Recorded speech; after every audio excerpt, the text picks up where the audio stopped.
आज की इस कहानी में मैं उमेश पांडे आप सभी लोगों का स्वागत करता हूं।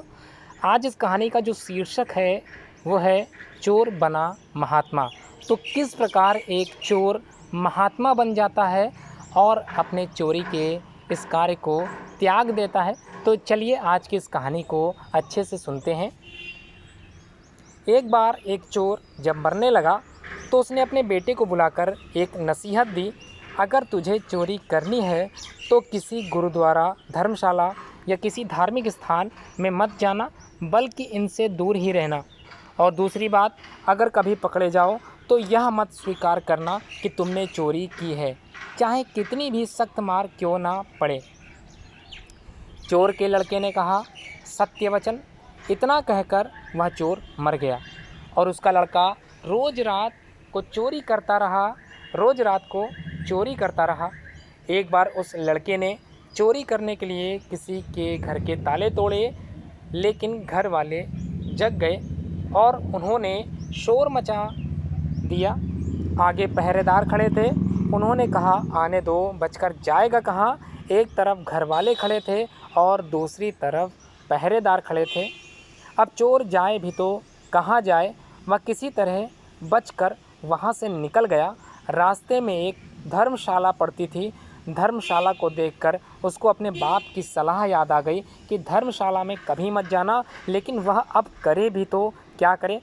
उसने यह सही मौका देखकर वह धर्मशाला में चला गया जहाँ सत्संग हो रहा था।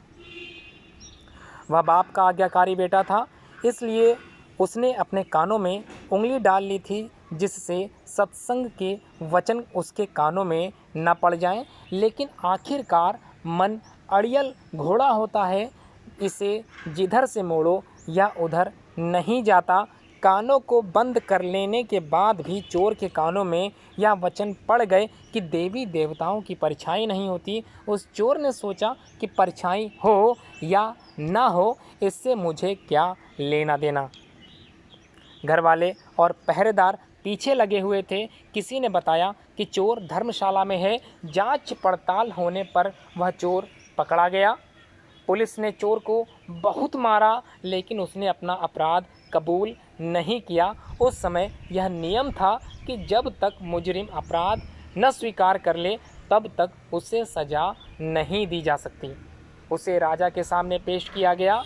वहाँ भी खूब मार पड़ी, लेकिन चोर ने वहाँ भी अपना अपराध नहीं माना। वह चोर देवी की पूजा करता था, इसलिए पुलिस ने एक ठगनी की सहायता के लिए बुलाया। ठगनी ने कहा कि मैं इसको मना लूँगी। उसने देवी का रूप धारण कर नकली अपनी बाहें लगाईं, चारों हाथों में 4 मसाल लेकर जलाई और नकली शेर की सवारी की। क्योंकि वह पुलिस के साथ मिली हुई थी, इसलिए जब वह वहाँ गई, उसके कहने पर जेल के दरवाजे कड़क कड़क कर खुल गए। जब कोई आदमी किसी मुसीबत में फंस जाता है तो अक्सर अपने इष्ट देव को याद करता है। ठीक इसी प्रकार वह चोर भी अपने इष्ट देव को याद कर रहा होगा, इसलिए चोर भी देवी की याद में बैठा हुआ था कि अचानक दरवाज़ा खुल गया और अंधेरे कमरे में एकदम से रोशनी हो गई। देवी ने खास अंदाज में कहा, देख भक्त, तूने मुझे याद किया और मैं आ गई। तूने बड़ा अच्छा कार्य किया कि तुमने अपना अपराध स्वीकार नहीं किया।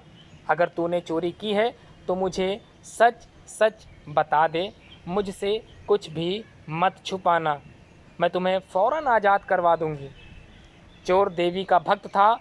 अपने इष्ट को सामने खड़ा देखकर वह बहुत खुश हुआ और अपने मन में सोचने लगा कि मैं देवी को सब सच सच बता दूंगा। वह बताने को तैयार ही हुआ था कि उसकी नज़र देवी की परछाई पर पड़ गई। उसको फ़ौरन सत्संग की वो बातें याद आ गईं। सत्संग का वचन याद आ गया कि देवी देवताओं की परछाई नहीं होती। उसने देखा कि इसकी तो परछाई है। वह समझ गया कि यह देवी नहीं बल्कि मेरे साथ कोई धोखा है। वह सच कहते कहते रुक गया और बोला, माँ, मैंने चोरी नहीं की।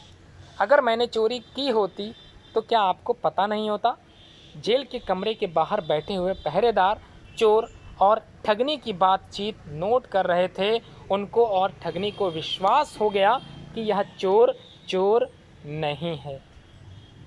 अगले दिन उन्होंने राजा से कह दिया कि यह चोर चोर नहीं है। राजा ने उसको आज़ाद कर दिया। जब चोर आज़ाद हो गया तो वह सोचने लगा कि सत्संग की एक बात सुनकर, सत्संग का एक वचन सुनकर मैं जेल से छूट गया हूँ। अगर मैं अपनी सारी ज़िंदगी सत्संग सुनने में लगाऊं तो मेरा तो जीवन ही बदल जाएगा, मेरा तो जीवन ही बदल जाएगा।